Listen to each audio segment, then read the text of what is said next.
Hi and welcome to episode 2, Close But No City. I'm Jim. I'm Bob. And we're at Jim Bobcast.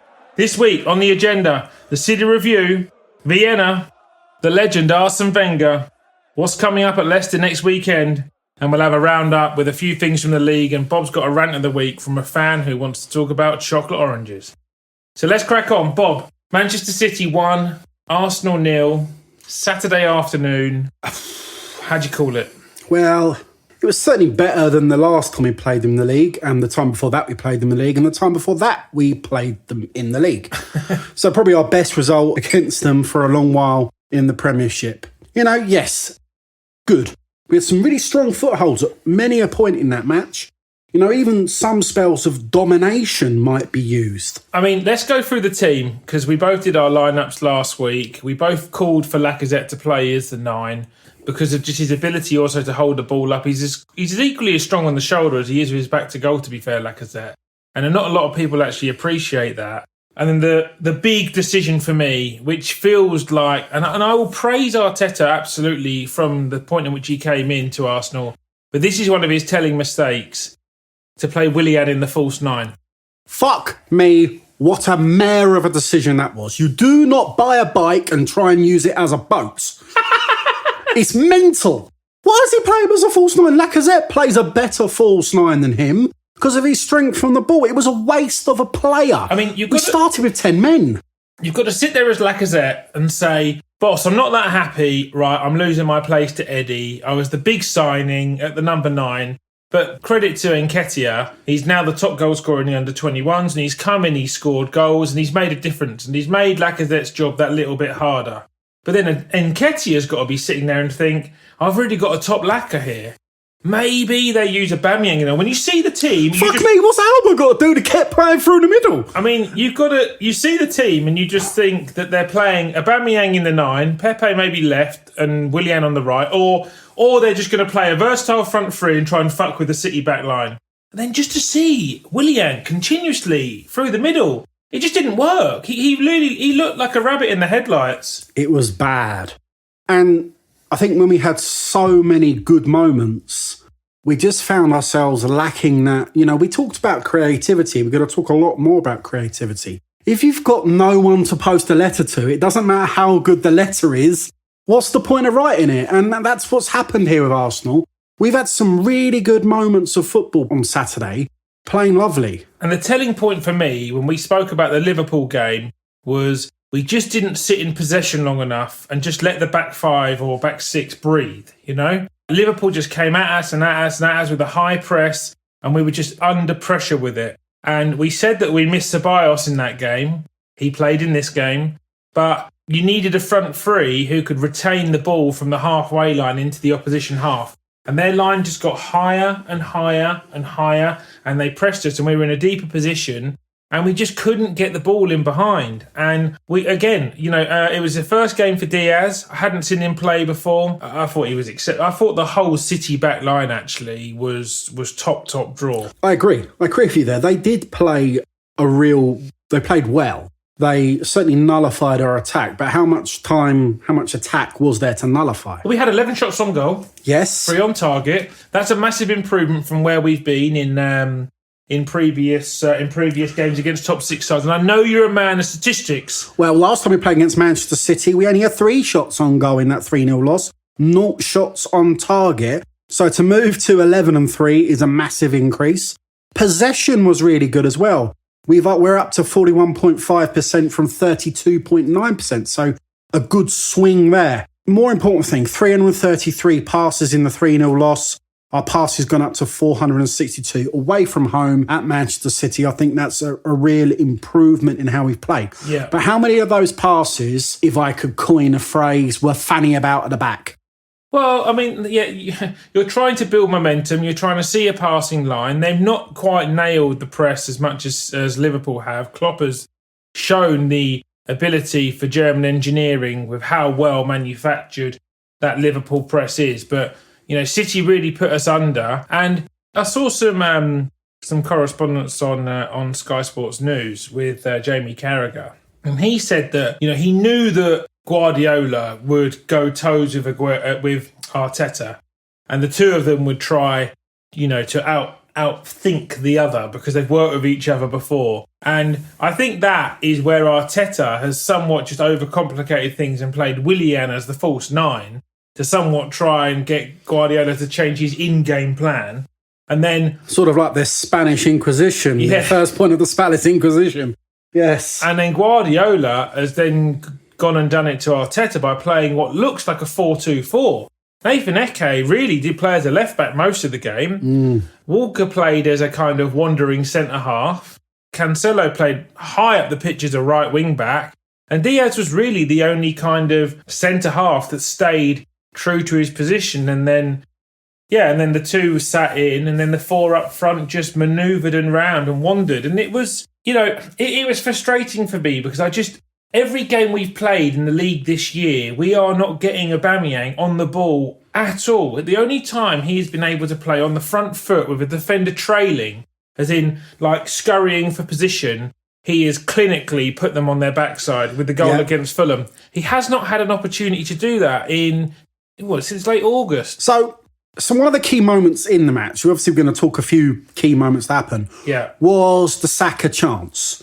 And it was a highlight for me how strong we were down our left-hand side. The way that Saka and Tierney were really working.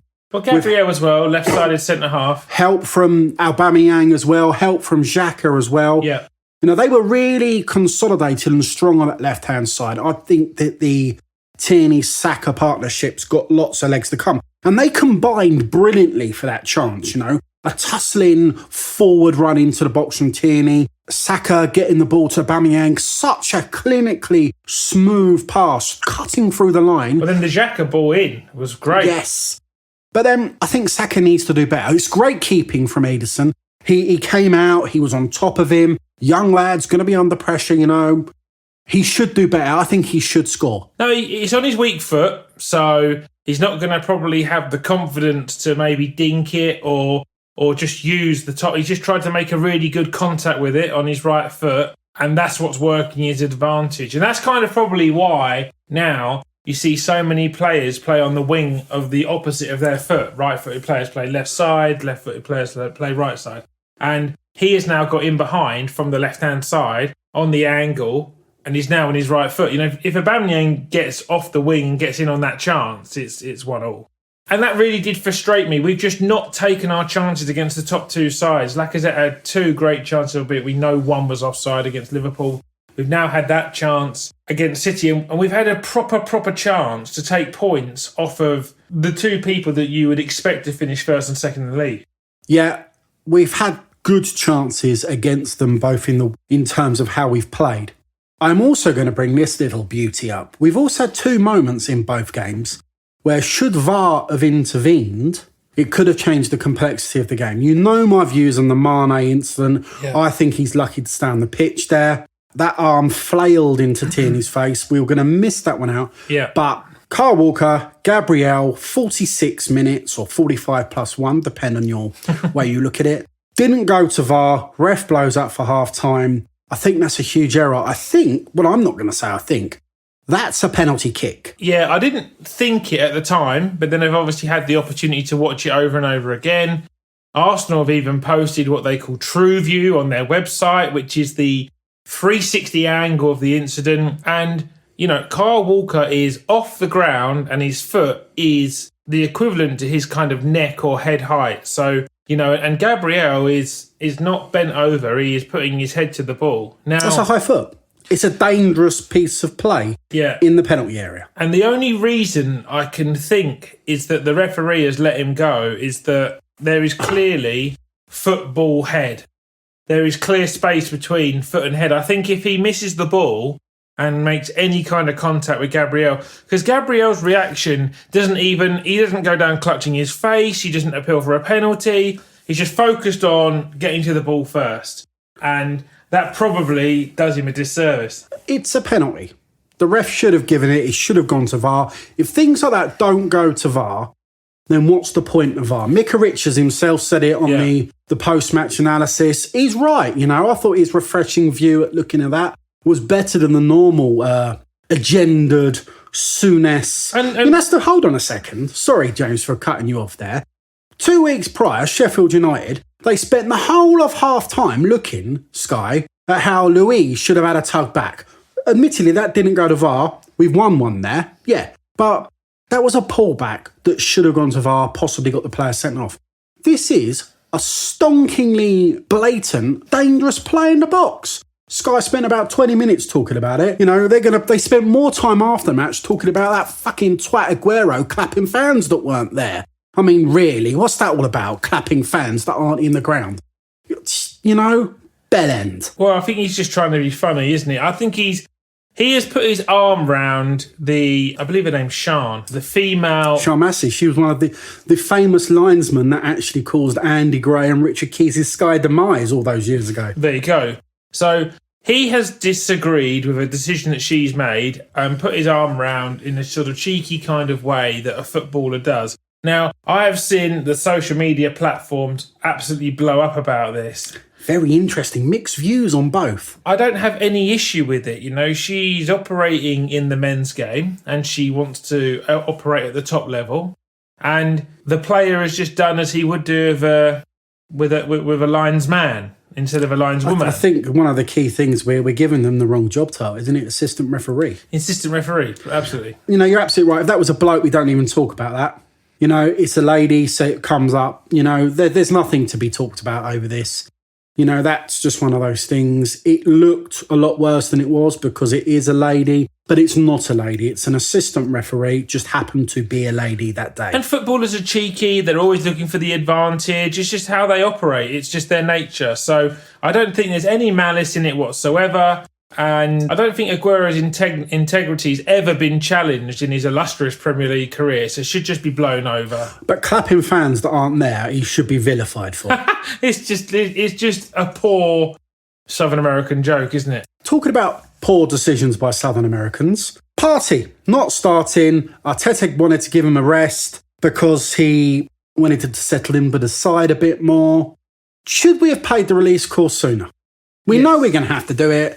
Now he's not played a match against City. He could have played 60 minutes as opposed to 20, and that might be the difference in that game. Well, it might have been the difference in the game against Liverpool. It might have been the difference in other games. But, well, we've won every other game in the league, bar the Liverpool and City games. But I think if you look at their goal, the Man City goal, there was a lot of tracking involved in that. And the way that Mahrez' pass cuts through the midfield, Aguero has his run, sort of Ceballos is running alongside the play, not really getting involved into that. And I think maybe that's where Partey in that midfield area could have clogged up that hole somewhat. Yeah, I mean, just staying on the Partey point, I'm overjoyed that Arsenal have ended up doing the deal and getting it over the line. But the same breath, you know, they would have known Atletico Madrid's stance months ago.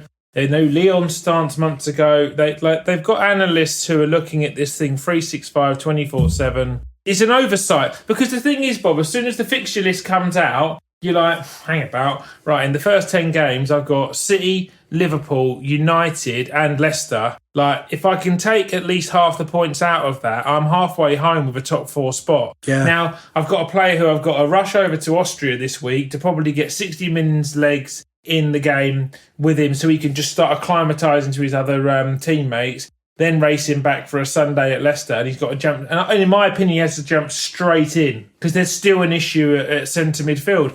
And you watch how Liverpool and City both just transform through the 3 phases of defence, midfield, attack, and it's just a complete transformation in an alliance. They're like a perfectly edited TikTok video, aren't they? Yeah, and we look like we are 2 sets of test match stumps with a middle stump from a one-dayer, and we just hope that no one notices in the ground. Yeah. I mean, that goal that they scored, it was a great goal. You know, as I said, that was a great pass from Mahrez inside. Aguero's run, you can see why they've played him straight away back from his injury. Class. Yeah. But then there's the shot.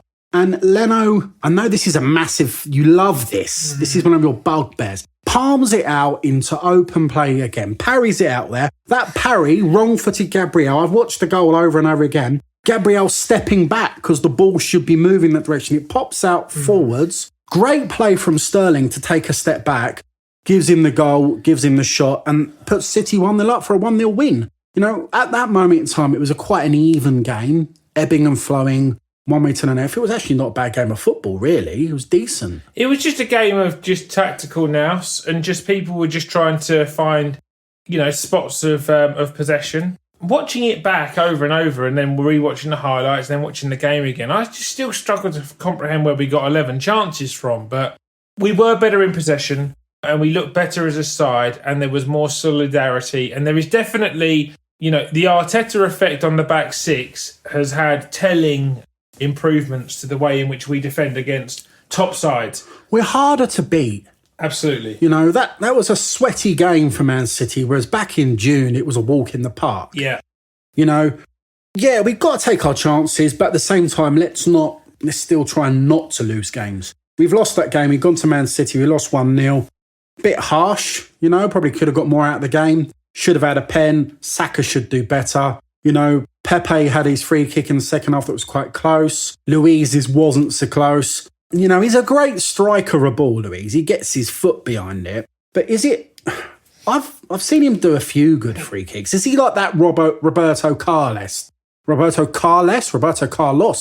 that scores one good free kick and that's it, give him the ball at a set piece? He does take free kicks more from distance. He's kind of more your 28 to 35 yard kind of range, I think, where your Pepe is your sort of, anything outside the box, like to sort of 25, 26 yards. And he has this ability to do the side foot knuckleball sort of, the dipper. Yeah, I think we need to be trying to just consolidate and improving in our set piece taking, because I think we will get a lot of free kicks, especially with the likes of Pepe and Saka in the team that are running at players. He's going to get us more set pieces. I'm being really harsh on Saka. He's the youngest guy in the side. There's a lot of money and cost and wages around him. And he was really the only one, in my opinion, who just looked like they put everything on the pitch. And bar that one chance he gets in, where he has a chance to be a proper hero, he had a fine game. He was brilliant. I think Ceballos didn't have a bad game. He just wasn't good enough. There's a difference, I suppose, between having a reasonable game and not being good enough for the next step. If we'd have won that game, we might have been talking in a different manuscript today about Ceballos. So I don't think he was bad at all. Yeah. So the Leno point that you just made. There's two things about Leno that he could be a little bit better at. He is a very good distributor, but also when he has this kind of not full kick, but not pass short, this kind of opportunity to ship the ball 40 yards, he doesn't hit he goes over the fullback quite a lot. He needs to work on that, but that's being super critical. His distribution skills aren't that of Amazon, they're more Yodel. Very good. And the parrying into open play is the reason why it frustrates me so is because it's so elegantly done, like forming a level 99 Tetris piece, where it misses 4 oncoming Arsenal defenders who can just grab it and scurry it away. It just fucking weaves through every single Arsenal tractor beam on it. And just ends up at the feet of an opposition player. And on that angle from Foden, he gets a really, really strong hand to that. And I just don't know whether or not that's the only place he can parry it. But then I can just think of the one against Liverpool. Then I think about the one against Spurs last season before last. And he's got a bit of history for doing this now. He does it. He's not the worst parry of the week. Obviously, the worst parry of the week is Rick Parry. With his failed attempt at control of the world. Dr. Evil did better than that. Yeah, but it does get my goat. And because I don't remember another clear-cut chance they really had where we were really scurrying, other than the fine ball from Cancelo across the face where Luiz kind of got half a left foot on it and it could have been an own goal in another life. But in a freakishly world. Yeah, but, We've improved, though. We have improved, but we've improved playing mundane football. You nailed it earlier. We've become a lot harder to beat, but we don't also look like winning games. Agreed. And I think we had chances to win that game and we didn't take them.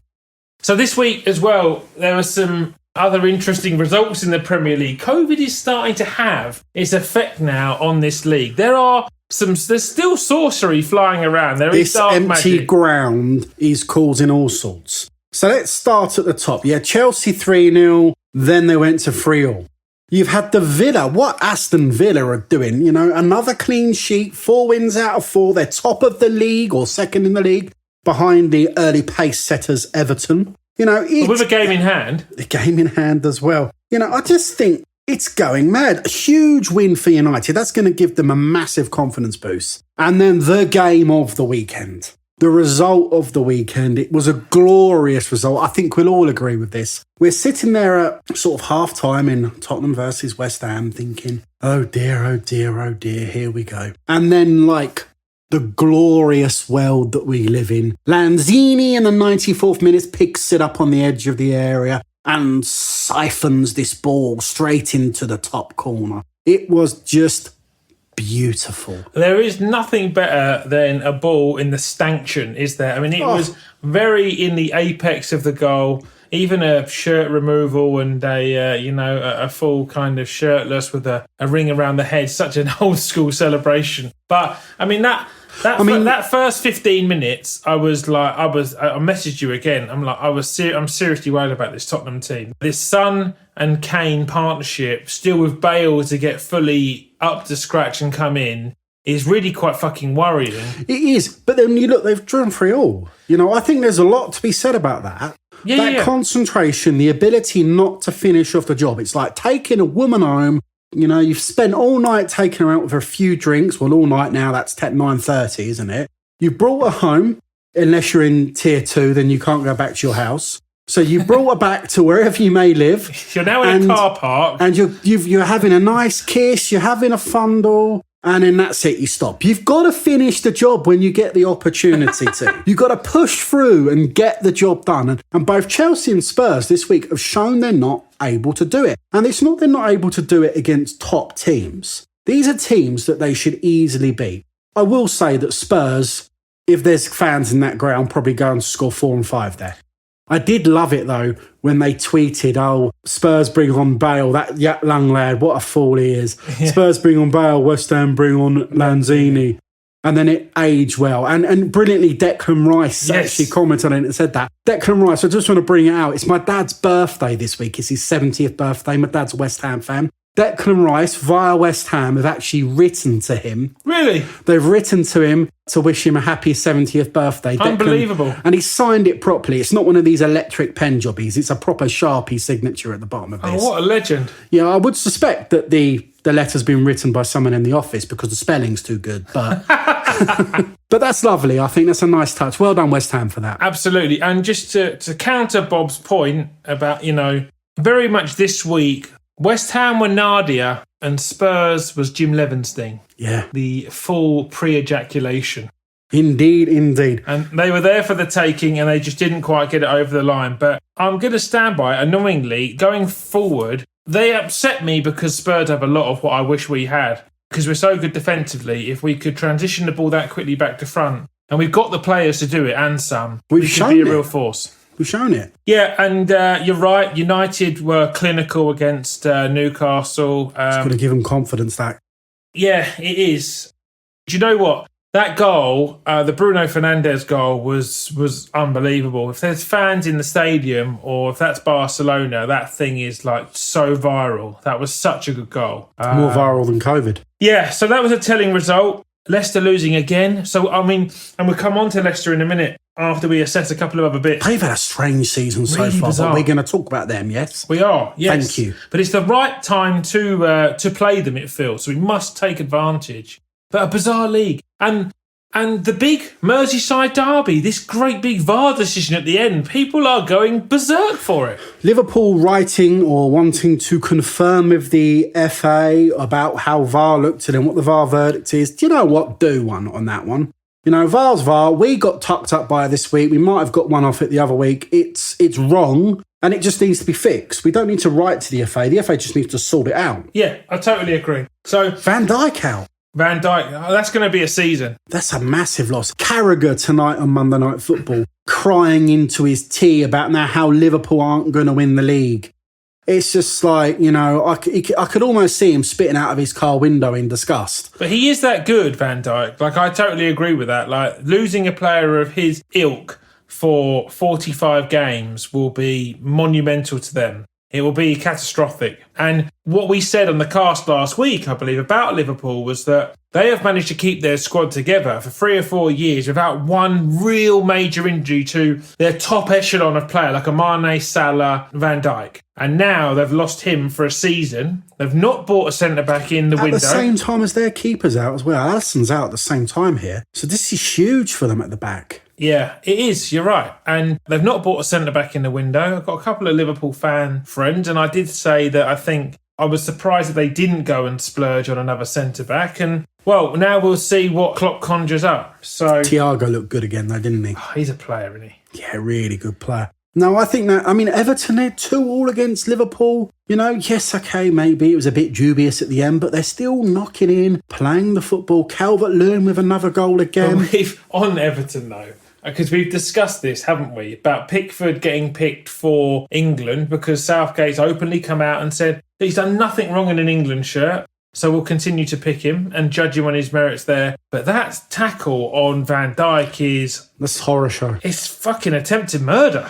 If you do that, it goes back to the old famous Roy Keane, Alf Inge Haaland. You do that in a nightclub and you end up in a cell. Yeah, that's bad. If you do it in a nightclub now, you're in a cell anyway because they're not allowed to be open. But you know what I mean? If you do that in a kebab shop after 10 o'clock, that's it. The key's thrown away now. Eat your kebab, right, you end up on a skewer for that. That is criminal foul play. Mehmet's not having none of this. No way. I cannot believe that's just the way that's gone down. And he's completely scissored him. It's so bizarre. It is irrational, and it's what people are saying is very Pickford. And again, whilst we're doing a roundup, Chelsea drawing with Southampton after going a couple of goals up. They were well in the league, in control. Werner scoring twice, though. Again, confidence for the boy. Yeah. But they're not finishing these games off. That's going to be telling. We didn't finish off a game. Did you see the Che Adams second goal, Kepa? It was a fucking calamity. It was like a carry-on film. It was so bad. Carry on keeping. Now, that's the thing. We're talking about us not finishing off a game against Man City away from home. Yeah. Potentially about missing chances at Liverpool. Teams around us are dropping results from being 2 and 3-0 up, respectively, against lesser league teams. I think that's going to show us in good stead at the end of the season. We've got a really tough start to the season with fixtures, and, Arteta is starting to show signs. And the fact that we're being super hard on him just shows that we think he's got all the ability.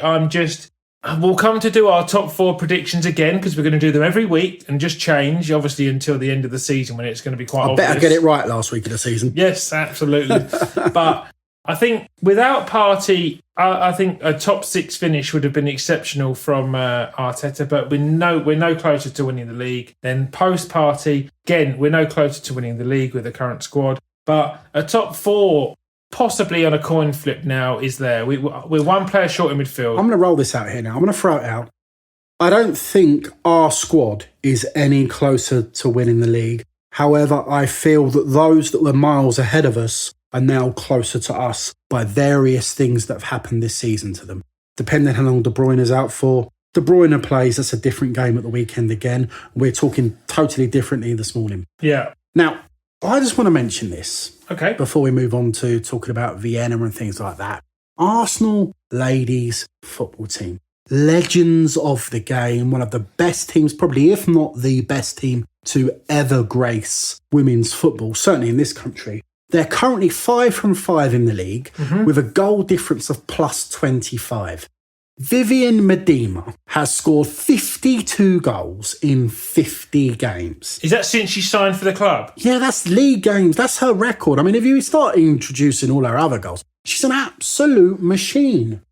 From that sort of behaviour, she's the top goal scorer in the league with 10 goals. Wow. This season in 5 games, 10 goals in 5 games, 2 a game. The top 3 are all Arsenal ladies. You've got Jill Roord, another Dutch player, and she's been out injured for 3 games. I think she'd scored 5 in the first game or something. And Caitlin Ford, the young Australian girl, they're playing once again. They're looking like they're coming back into it after the dominance of the Chelsea money and the Man City money. They're looking like they're playing brilliant football. So I just want to tip my hat to the ladies today and say, well done, girls. Keep us going. Keep us smiling. I tell you what, we'll come down and see you. We'll do a live podcast from an Arsenal ladies match when we're allowed back in. That'll be unreal. And what I I read an interesting tweet, and I know you're a man of statistics, you may correct me, but I have understood that Arsenal's last 5 ladies North London derbies create an aggregate score of 28-1 in favour of the Arsenal. Yeah, we won 6-1, obviously, we were 5-0 up at half-time, to only win 6-1. Yeah. Spurs actually, they've released a video. There's a DVD in the Spurs shop of our second half against Arsenal.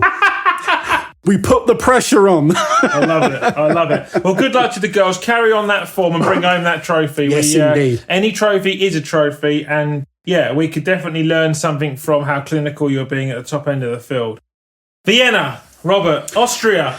Oh, Vienna, as Midure and Ultravox once said. I love that song. It's one of my favourite songs from the 80s. We're off to the Rapids of Vienna. Rapid Vienna. Yes. Oh, I'm looking forward to a European game. Yes, it's also, is it an early kickoff as well, 5 o'clock game? It could well be. I don't actually know. I think it is. So I'll nip off down to my local and watch that one. Yeah, like it. So I'm looking forward to that, unless it's shut by then. But hopefully it's not. So you've got to think that Arteta's going to field a slightly different side on Thursday, albeit now with Holding having a hamstring issue. He's not included Saliba in the Europa League squad, which angers me a little bit because it's a perfect game for him to come in and just give Luiz a rest. I thought that was strange, him not being put in the squad, because it is the right type of football for him. But so I think they must have been adamant he was leaving on loan. They True. Must have been. Absolutely, because otherwise it's the sort of games he plays. The League Cup, those games, maybe FA Cup, should give him enough games, plus being around the first team. The odd league game, that he can play, he's going to get a good amount of football. Probably more than he got in Saint Etienne last year. So that's annoying. We'll field a decent side. We have to. Well, we're going to have to field a decent side. So I'm going to give you my 11, and then I'm sure you've created one as well. Yeah, I might have written one down. So I think he will play Runnison in goal. Wow. Yeah. So, well, actually, I don't know if he will do. I just think he should do. So they're arguably the hardest game of the group. Yeah, but that also means that you expose him a little bit and you see what he's got. So it's also the first game of the group, and you've got them at home and all the other games to come in with. So I'm going to start with Runnison in the sticks. I'm going to play Suarez in the right wing back position. Cedric Suarez, yeah. Sorry, I call him Ced. Yeah, okay. So Cedric Suarez, right wing back. It will have to be Gabriel and Luiz in a 2. Kolasinac in the left wing back. Then Willock, Partey and Saka in a 3. And then a front 3 of Willian, Lacazette and Nketiah. That's interesting. There's a lot of similarities with the squads I've got. I'm changing formation. I'm going 3-4-3. For this game, I think he's going to stick with Leno in goal. I think he's going to play Gabriel and Luiz and Kalanisic at the back. I think he's going to play a 4 across the middle of Cedric, Partey. It's his first mention of the week, Mohamed El Nene. Yes, we got to get him in. There he is, the Egyptian prince, the Prince of Egypt. And Ainsley Maitland-Niles will make up the midfield 4. Up front, I think we're going to see Eddie and Reece Nelson definitely play. Oh, Reece Nelson, very good. And I think you might see either Willian or Lacazette. It sort of depends what he's looking to do against Leicester. I would like to see Lacazette play against Leicester, so I would probably say Willian to play against Rapid I'd like Vienna. Aubameyang to play 9 against Leicester, and I would like Saka and Pepe to play in the 3 with him. Oh, we'll feed on that little morsel a bit later. So there are 11s. What do we know about Vienna, Bob? Well, they are the all-time record league winners in Austria. 32 leagues they've won. They won 32 league Last titles. time they won the league, though, was 2008, obviously with the rise of Red Bull Salzburg. Yeah. Notable players include the Dutchman Jan Vennegoor of Hesselink. I picked him out because he actually has the same birthday as me. How fantastic. We might play a game of birthday poker this year, footballers only. We'll play birthday poker. That's a great game. I've got some buttes on my birthday. But Jan Vennegoor of Hesselink, they're currently second in the league behind Red Bull Salzburg. We have 10 points from 4 games. They won at the weekend 3-0 against Lask at home. And I think they're a good side, They're playing decent football in there. I think we'll beat them. We should be looking to win comfortably. I'm thinking 3-1. Okay. And I just think they're a strong side and it's a good test for us. I think it's actually a really good game for us because I think we can score some goals against them and that will give us a little bit of a confidence boost. A bit of momentum. Yeah. So let's talk about Arsenal's Europa League chances as a whole. Is this a tournament now that we have to think about winning? Well, I think we've got a great chance of winning this title. Okay. And unless we can improve on the chances we create in the league, I think this could well be our best chance to return to the promised land, that being the Champions League. I do think that. A trip to Vienna, it's going to be relatively warm for Vienna out there. 16 degrees they're touting. Average temperature normally in October, like a stat, normally 10 degrees. So it's almost tropical out there.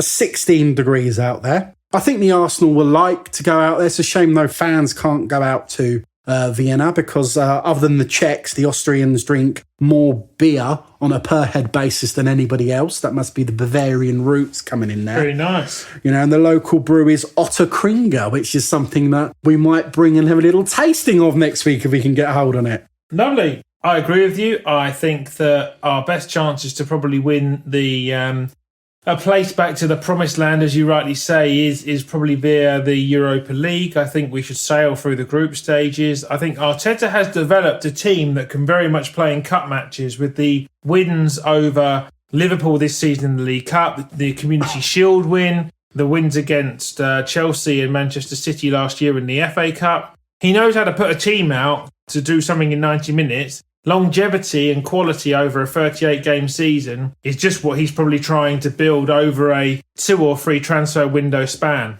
So, yeah, I'm with you. And I think we have to really, really build and mount a challenge to win the Europa League. I think that's probably high on his agenda. Yeah, we're going to have to go out there and win. With that in mind, I mean, we will play a weekend side there. We should win this quite easily. It could almost be a cakewalk, or being as it's in Vienna, a Sasha Tort walk, where that famous cake comes from. I love, or a strudel walk. Oh, apple strudel and vanilla sauce. Vanilla sauce? It's custard, but they call it vanilla sauce. It's important to call it that. If you call it custard, they get offended.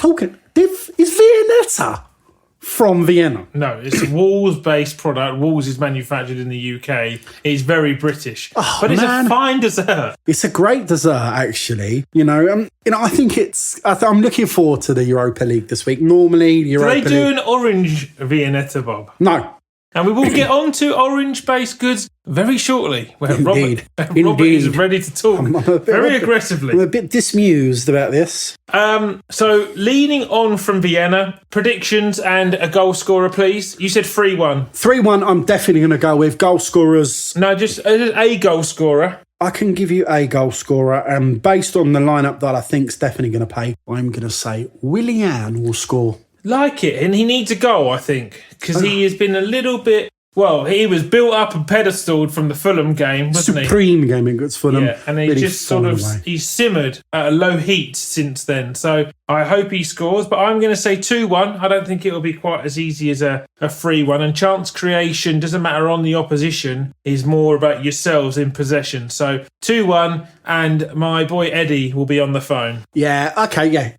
Now, it moves on to our next point. A man very close to my heart. I mean, I would actually be delighted if I could call him Dad. He shook my hand once at the Emirates, and I did wash because I'm a clean boy, but I thought about not washing for a long time. Arsène Wenger. Yeah, the legend. I mentioned this to you last week. I think we have to count ourselves really lucky that we have been alive to have seen our side, our team, the team that we love, managed by such a magnificent coach. Only those that probably experienced the likes of Herbert Chapman could experience that. Herbert Chapman, by the way, just a side point. Did I ever tell you that I used to work with Ted Drake's son, Eddie Drake? Edward Drake is his son's name. I worked with Eddie Drake, Ted Drake's son. Isn't that legendary? That is legendary. One of the nicest men you could eat. Oh, he is such a beautifully pleasant, lovely man, Eddie Drake. What a legend. Pick up Eddie Drake. But no, yeah, I love Wenger. I'm a massive fan. He had to leave at the time. I do think it was his time to move on. So the reason we're bringing him into question, obviously, now is Arsene has just released a book and also has narrated the audio book to support it. 10 hours long. And been in the news. And it's kind of the first time that he's really come and done proper UK-based interviews post his leaving his post at Arsenal. in 2018. So we were just going to spend a little bit of time and just relive a little bit of Arsene. As Bob rightly said, we're both in our mid-30s, and we have had the line... thank you. I'm late 30s now, but I know. I accept the offer of mid... I was actually ID'd in Tesco's the other day. The baby-faced assassin. No, it's because you have to wear a mask, they only see your eyes. Yes, yeah. You know, but I was ID'd. That's mental. That's mental. Yeah, and the lion's share of my Arsenal sort of being a fan has come under Arsene Wenger's reign. Some fine Wenger memories, Robert. Oh, well, for me, one of my most favourite memories is it's the 98 double and the manner we won it. And I'm going to give you a little bit of an insight. It's the way we won it, playing such brilliant football. Overmars, Petit, and Nelka as a youth coming through, Bergkamp's exquisiteness that season. And also the way that he actually transformed the English back five, because they were on their way out, they were unhealthy, they were drinkers, gamblers, all by their own admission. And he transformed these guys by bringing in some European talent who saw the game in a very different way on the training ground, in the cafeteria. And Ray Parler's a phenomenal person to listen to when you just talk about the early emergence of Arsene Wenger. And I think Ray says that he extended his career by years. You know? I mean, that season we were 12 points behind Man United. Fred Dunn, the bookmaker, started paying out. And it was the manner in which we pegged them back, overtook them, won the league with 4 games left. Would you believe it? As Tony Adams burst through the Everton defence to score the 4-0. Goal. Boldy just exquisitely dinking the ball over the back line, and then Tony just, under the new regulations, that's armpit, so that might be handball. But so I'm going to tell you now that this is weird. It was the year I left school, actually, and it was such a glorious season. You had the 98 World Cup after it. It was a real footballing year, a colossal footballing year. France went on to win the World Cup. Arsenal won the World Cup. If West Ham fans can have England winning the World Cup, I will take France. But no, that was it for me. That's probably one of my best memories. Obviously, you've got the Invincible season. You've got winning the league at Old Trafford and White Hart Lane. You still had Ian Wright scoring in that season, which was grand. That's the season he beat Ted Drake's record. It was. Cliff Bastin's record, Bastin, 179. Yeah, I remember he had the shirt and he took it off at the wrong time. But well, he scored twice in that game, so it officially... Hat-trick, actually, Albin. Oh. He scored a hat-trick against Bolton that game. He scored a hat-trick. Yes, he did. Yes, that was his... I think that was his last hat-trick for Arsenal. And I don't think it was actually not too far away because he got quite a bad injury that season. I remember he missed the FA Cup the final. record was 179, and I'm pretty sure, he scored 188 goals for Arsenal. So, yeah, there wasn't many thereafter. Yeah, I mean, I'm probably with you. I think the 98 season, the double-winning season under Wenger, was just a complete kind of, the way in which he just transformed the back five. He took what he could and just tuned it finely, like a guitar around, like an opera house. It was like Andre Ruiz on his violin, or Yehudi Menuhin. And then, obviously, the addition of some fine players for very, very good prices as well. Vieira was, what was he, 3.5 million? He was. Petit was 500,000, I believe. Yeah, not long. Well, I think we got him and Gilles Grimondi in a deal. I think Remy Gard came free of charge as well with that. Yeah. Can't remember, Remy Gard managed Villa. That was unbelievable. And Lyon. He managed Lyon. Imagine if he was there now. He might have had Ouar as well. Yeah. Very true. Pires, obviously, all these players that he brought through. Pires a little bit later, but he just evolved the club. Wenger's best signing. Arsene Wenger's best signing. Obviously, you've got Henry. Yeah. I'm not sure if Vieira qualifies as a Wenger signing, actually. Really? I think you'll find that Vieira was signed officially before Wenger became an Arsenal manager. I'm going to have a stewards on that. I think you'll find he was. I know he signed Petit. I think Vieira signed, was it 96, 97 or 97 season before Wenger took over? Wenger took over in 96. I think. Yeah, he signed in 96, yeah. I think he signed just because he started the season for us. So I think he was officially an unofficial Arsene Wenger signing. On the 10th of August 96, the Daily Mirror reported that Vieira was subject to a move to English club Arsenal given personal terms were not reached with Ajax. So Arsenal just swept in underneath. 4 days later, done the deal, 3.5 million. The peculiarity of the Vieira, fellow Frenchman Remy Gard arriving at the club, coupled with Bruce Rioch's dismissal before the season had even begun, suggested that Arsenal was managed by an exterior influence. But it was, Vieira later revealed he signed for Arsenal because his compatriot Arsene Wenger was going to be the club's next manager. So I think, based on Wenger... He's an unofficial Wenger signing. I've told you it. I'm allowing it as a Wenger signing, but it's not an official one. No. Financially, it was Anelka, because it was a stroke of genius, with the acquisition of Anelka for 500,000 and the sale of him 12 months later for 19 million to Real Madrid. Well, Henry... It has to be Henry, doesn't it? I mean, arguably, he's the best player to have played in... He's certainly the best overseas player to have played in the Premier League. You know, Wenger knew what he could do at Monaco. He allowed him to go to Juventus. Didn't work out for him. And the way he evolved his game under Wenger, and then obviously the player that Henry became, yeah, you'd have to say Henry. But in regards to buying of a player and what value they gave to a club, and obviously I was older at this time, so I went as an adult. The emergence of Cesc Fabregas through the academy and into the first team and becoming a captain, like that was complete man management. You know, Fabregas denotes Wenger to being like his second father. Did you hear the claims that come out from the book where he said about Cesc Fabregas coming back when he went to Chelsea? Yeah. He wanted to come back to Arsenal, but Wenger said, no. Once you leave, you leave. Really? You don't come back. Because we had first refusals. Yes, part we did. Of the deal. It was part of the deal. They had a buyback clause. Yeah. We said no. Wenger said to Cesc, no, you're not coming back. And that's written in his book. I mean, you have to respect the man that he's just going to He went and bought Kim Kallstrom that season. I'm telling you. Well, when Fabregas went to Chelsea, won the league. Yeah. Shit, did he win the Champions League there? No, it was after that he won the Champions League. Yeah, but I mean, the emergence of Cesc, how he blooded him through, I mean, and Fabregas in a different Arsenal team wins every major honour. I mean, he was that good. So another Arsene Wenger signing, one of my favourite signings, Mark Overmars. The Flying Dutchman. 1997. And that isn't Davy Jones's ship. Oh my good God, Davy Jones's ship, the Flying Dutchman. Yeah, Steve McLaren's here. Your Flying Dutchman.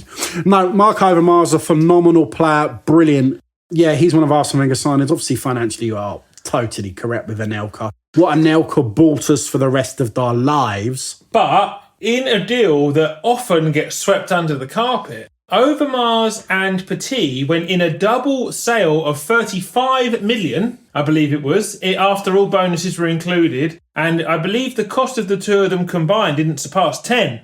That's right. I think Overmars actually cost Barcelona in that deal 25 mil. The rest of it was Petit. Manu Petit.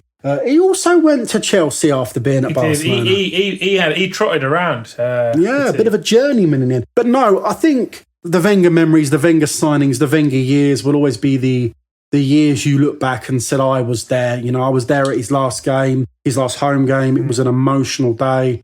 I was actually sandwiched in between two, that must be Japanese people. They're lovely. They bought these Kodak cameras. They're like the little Polaroids with them. Quite expensive, actually. I think about 900 quid each, these cameras. Fucking hell. I managed to get them to take millions of pictures of me, which I've taken home and then sort of dished them out as memories. But no, I thought the Wenger memories, I could just talk about Wenger all day long. I think he needs a lot of respect put on his name for the way he evolved the football club. Arsenal kind of feel like fans are frustrated by it, but the club are happy to have retained their heritage and become a fully self-sustained football club. And, you know, Wenger says my career was very much built in two areas, that the first 10 years I was challenged to bring major honours to the football club, which he did in abundance, and was so close to bringing a Champions League. And the second 10 years was to be, man and chief in the restructuring of the football club to allow it to move into Europe's elite. And that was the building of the Emirates Stadium and also empowering Arsenal to go to further heights in retrospective commercial deals. In his time at Arsenal, if you go between the year 2000 and 2005, so the 4-5 season, when Chelsea pipped us, it was the year we got to 49. Wenger was averaging over 2 points a game. He was, his height was 2.37 points a game. That was obviously the invincible season. But there are, 2.29 when we won the league in 02. High points per game averages. The bloke's had a statistic genius. His goals scored were immense as well. He was averaging, again, over 2 goals a game for many times. And the goals against were well below the 1 region as well. So this is obviously just leagues. His stats are phenomenal. Games in numbers. He was about 760 games, 1,439, 57.84 percentage win ratio. Is that his whole career? The places I've pulled this from suggesting in his 20 years at Arsenal, he had said this is league games. Yeah. So that very interestingly brings us on to another point we were going to cover with Wenger was, I was a Wenger in, I believe you were as well. A lot of people were Wenger out. There was a point of a time for change, but I would have changed the hierarchy at the top of the club, not necessarily the manager. I would have loved Wenger to have had the flexibility in the transfer windows that the 2 people prior to him have had. But statistically, Bob, have we improved? Under Emery, under Arteta? It's a very interesting way of doing it. So I've done a little bit of comparison here. And if you look at Wenger's last 2 seasons, if you look at the 16-17 season, which was one of Wenger's seasons, the year we won the FA Cup, this is league games only. Play 38, won 23, lost 9, 77 goals scored, 44 conceded, 13 clean sheets. We're creating, we scored 77 goals in the league, created 55 what they call big chances. Yeah, so chances that have been created that haven't converted to a goal. Yeah, so this is on the Premier League's official site. Yeah. So you're talking, that's roughly 132 goals and chances. Yes. The season after that, his last season, 17-18, 74 goals for, 81 big chances. That's colossal. 155 chances and goals created. And if we go back to last season, 1920, that is, the season 1920, not the year 1920, 56 goals, 48 big chances. So just creeping over 100. So you're a third down from Wenger's last season. But with arguably better players up front. Yeah, so I'm going to say creating chances, obviously not. The one thing I think we've improved, we are harder to beat now. The Wenger way of playing, teams were finding it easier to get results against us. We joke about the Stoke scenario. They were in a horrible bogey team to us. Even in Wenger's earlier years, there was this little niggle with Bolton and Sam Allardyce as well. So that style of team found their way to getting results against us. And we hadn't beaten Man City for a very long time as well. We still haven't beaten them for a very long time other than the FA Cup. So have we improved as a side? I think last season was probably the worst season I've ever seen Arsenal play. Even worse than the 94-95 season when George Graham got the sack and we had Stuart Houston as a manager in the Cup Winners' Cup final. But yeah, I think we have improved under Arteta. But Arteta has only... I think our league results are... for last season actually look a lot better because of COVID. I mean, I think you're right. I think under Arteta, we don't look like a Liverpool team will put 4, 5, 6 on us or completely play us off the park. We don't look like conceding 8 against Man United, travelling up to Old Trafford or getting butchered by a side. But we don't also, at the moment, look like scoring 3 goals against anyone. No, agreed. I agree totally. I don't think we're creating the chance. I don't think we look strong. But let's see what happens, We've come out of the 2 big games against City and Liverpool. And if you were using boxing parlance, we've lost on points rather than a knockout. Yeah. So I think we've done well and we beat all the other teams. Maybe we beat West Ham and Sheffield United on points ourselves. We certainly knocked out Fulham. So I think on the whole, this season's been a great start to the campaign. Yeah. It's going to be Arteta's first full season. Yeah. Wenger's first full season in charge. He managed to scrape us into the Euro. Well, then was the UEFA Cup. So give Arteta a first full season in charge. And I think you'll see there.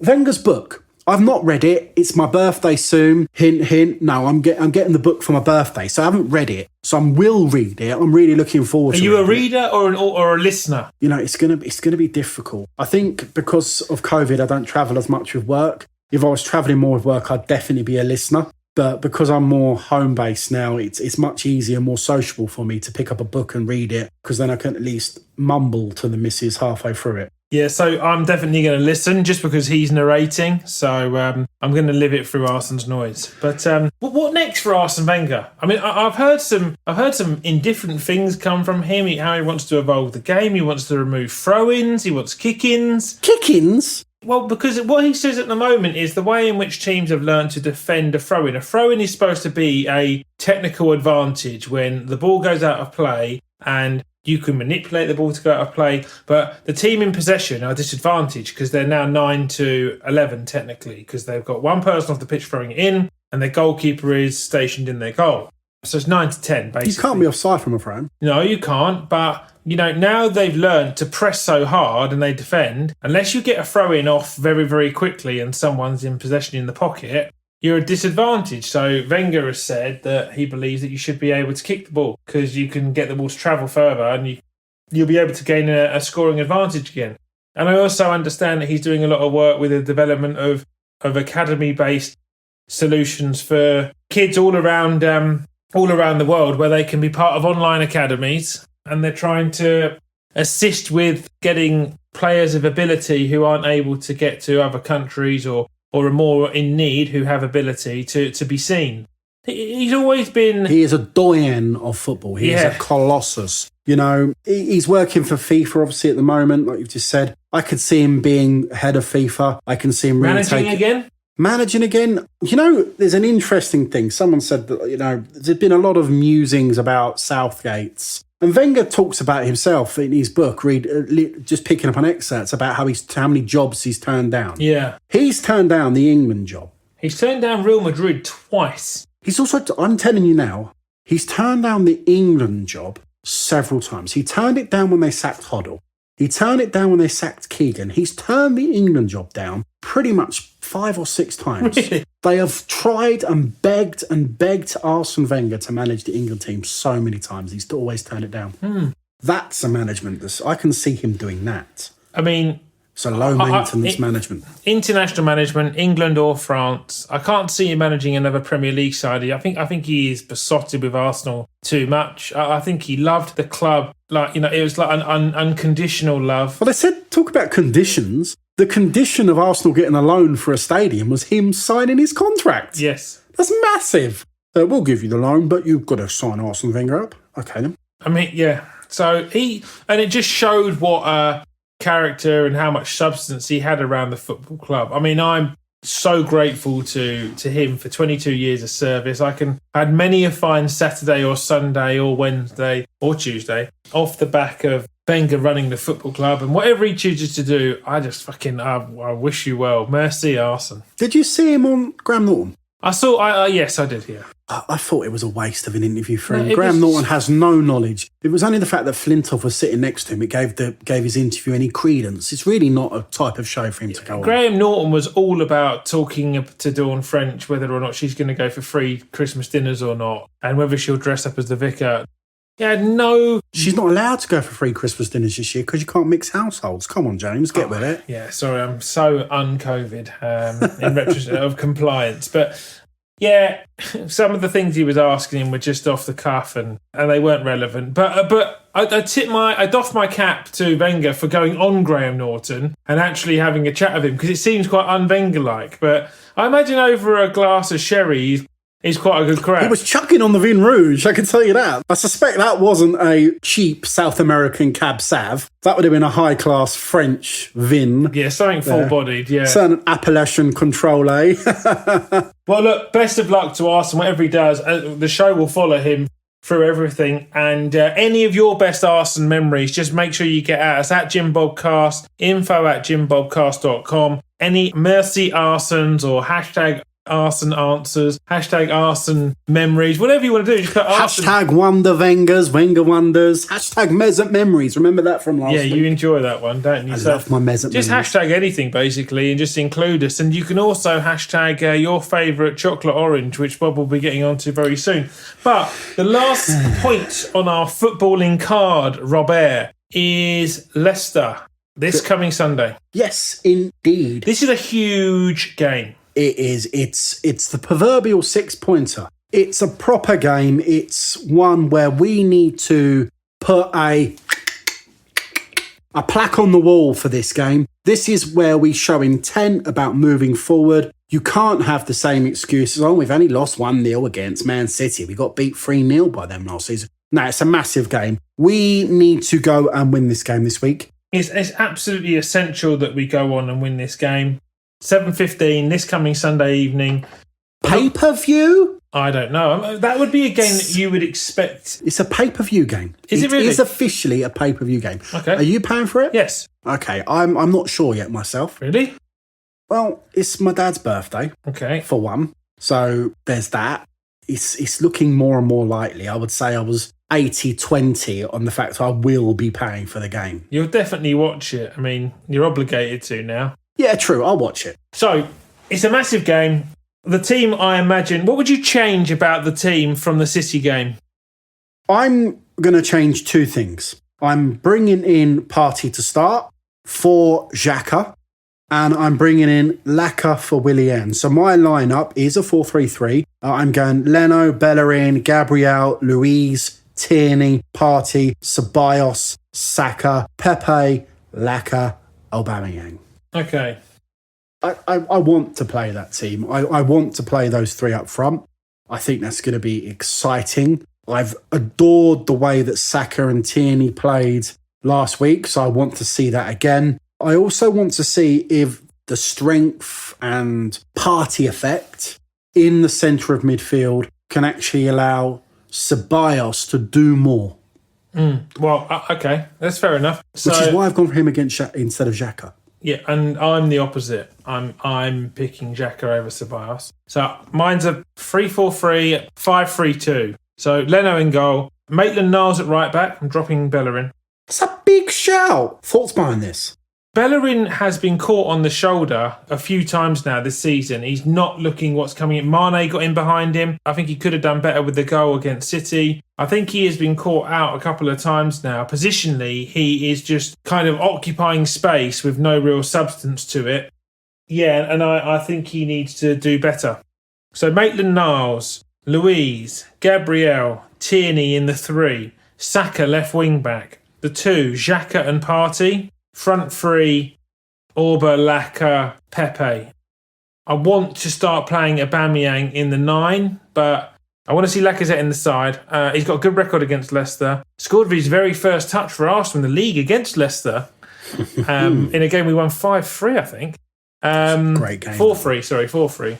Yeah, and we just need to work to get Aubameyang on the ball more. But Partey coming in is an absolute stonewaller. We must take advantage of two things with Leicester. One, their poor start. And two, they've got two quite significant injuries. Soyuncu is out for quite a long time now. 3 months. And I believe Vardy is a major doubt. Rodgers has suggested in a press conference that he's definitely missing the Europa League on Thursday. However, he's hopeful.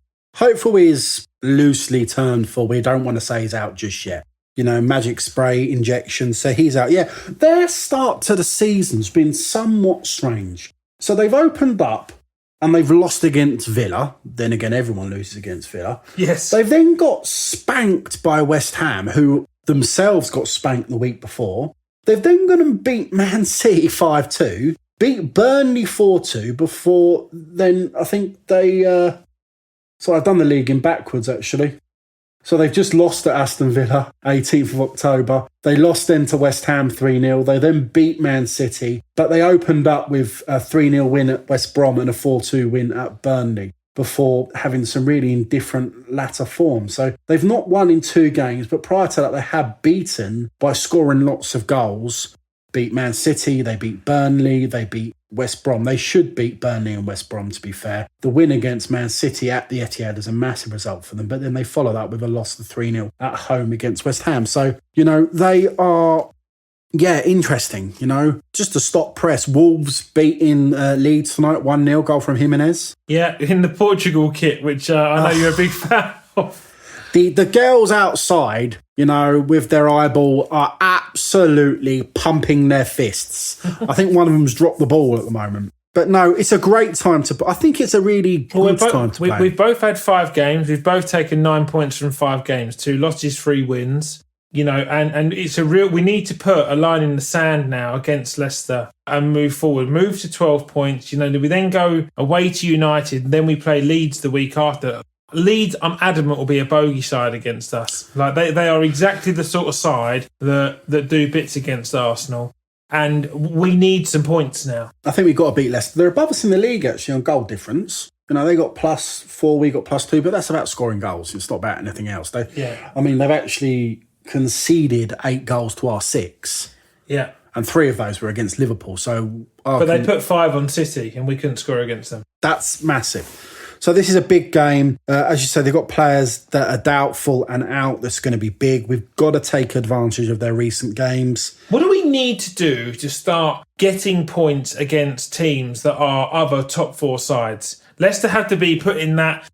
You have to believe that their vision this year is to compete for top 4 football.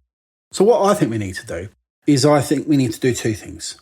Thing number 1 is put a bit of stick about. I think we need to be harder. Mm-hmm. We need to be, if we're going to be difficult to beat, we need to be shithousery. Yes. For one.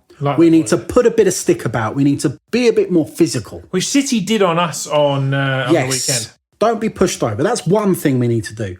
But off the back of that, we need to show better attacking. And I think we can do that because if we're kicking a team a bit more and we're being a bit more aggressive, that will give us space and then use that space to create chances. I am really keen to see what effect Thomas Partey has to this team as a starter, playing more minutes in the game. I think he's going to provide a plug in the middle of that midfield that the rest of the players can flourish around. I think our chance creation will be greater because of that. Okay. I also think that left-hand side is going to bring more fruit. Yeah, it is, but they need to find a balance. Because I think it's unfair on Pepe at the moment that people are still saying he's not showing he's a £70 million player, or the Bellerin's not overlapping. He's not. This is my issue as to why I'm dropping him and playing Maitland-Niles. Maitland-Niles has got a phenomenal engine. He's a great athlete. He's quick and he's very cool on the ball. Pepe is not getting the same kind of work that,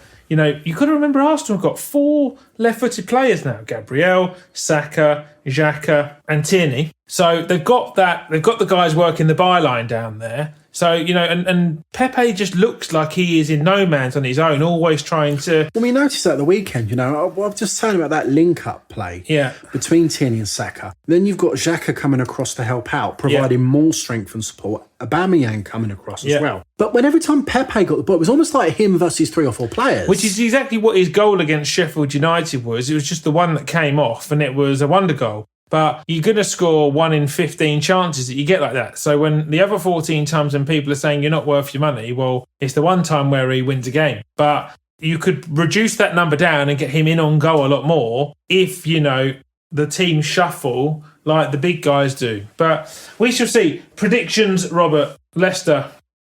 I think Vardy will start and I think he will score because he always does against us. I think it'll be 1-1. I think that we will nick a 1-0. Nice. Yeah, I hope I'm right. Wrong, sorry. I hope you're right. Yeah, and I think that we might score from a set piece. Oh, interesting. Willian's going to do something, is he, if he comes on? Well, you know, Pepe's a fine set piece taker. I fancy a David Luiz header or something like that. A scrappy kind of 1-0, you know, because I don't think this chance creation thing's going to come overnight. Chance will be a fine thing. Very much so. But yeah, I feel like we will just dribble through that game and just like get over the line. It will be 1-0 or 2-1. But I'm going to stick to my guns and I'm going to say 1-0 Luiz. Nice. So Robert, this week we sent out a load of tweets and emails and things like that. And we just asked for a lot of questions. And one came in early on, which...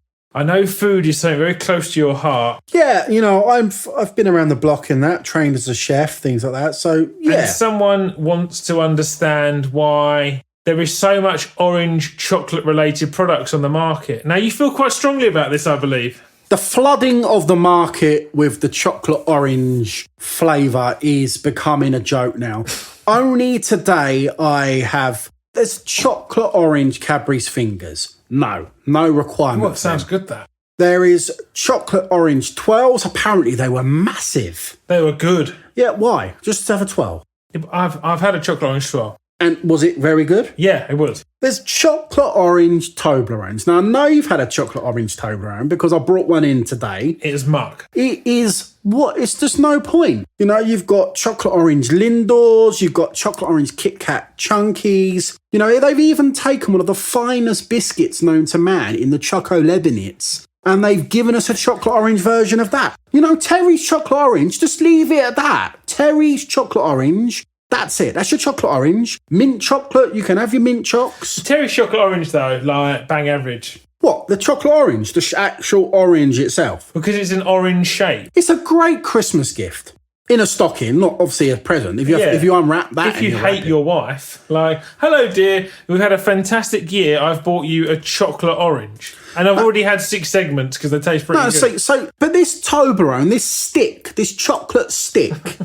Like a baguette. Like a baguette. It's like the chocolate version of a baguette. It's despicable. It's not good at all. Why ponce about changing things to give us this redunculous chocolate orange this, chocolate orange that, chocolate orange buttons? Now, that is a sweet... That's not a sweet. That's solid chocolate. It's a sweet. That is not a sweet. It's definitely a sweet. No, it's solid chocolate. A sweet is a Dolly mix or a Haribo or something gel-based. It is not, or foam-based. Well, okay, these chocolate nuggets. It's not, it's a chocolate button.